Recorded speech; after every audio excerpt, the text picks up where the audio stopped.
Hello everyone, আসসালামু আলাইকুম। কেমন আছেন সবাই? আশা করি সবাই ভালো আছেন। আমিও আল্লাহর রহমতে ভালো আছি। তো ঈদের ছুটিতে বাসায় আছি। আজকে আকাশটা একটু মেঘলা, ঠান্ডা আবহাওয়া আছে। কিছুক্ষণ আগে একটু বৃষ্টিও হয়েছে। তো কোনো কাজ পাচ্ছিলাম না খুঁজে, তাই একটি ঘুড়ি বানালাম।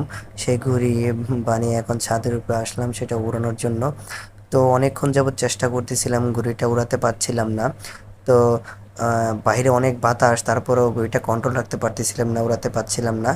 তো যেহেতু একা এক হাতে উড়ানো যায় না, তো আমার সাথে আমার জ্যাঠা আসছিল একটু আগে। তো জ্যাঠা ঘুড়িটা নিয়ে ছাদের ওই কর্নারে গেল। কর্নারে গিয়ে বললো আমাকে, তুই টান দিয়ে এবার ঘুড়ি উঠে যাবে। তো আমি সেই ঘুড়িটা উড়িয়ে দিয়েছে, সেই উড়ানতে তো এখনও ঘুড়িটা উঠতেছে আকাশে। তো তখন থেকে ঘুড়িটা উড়াচ্ছি। বাইরে যেহেতু প্রচুর বাতাস, বেশি সুতা ছাড়তেছি না যদি ছিঁড়ে যায়। আর এই ঘুড়িটাকে অনেকে অনেক নাম বলে ডাকে। তো আমি এটাকে ডোলগুড্ডি বলি, যেহেতু বানাতে অনেক সময় লেগেছে, তাই ঘুড়িটা একটু দীর্ঘ সময় উড়াবো। তো ঈদের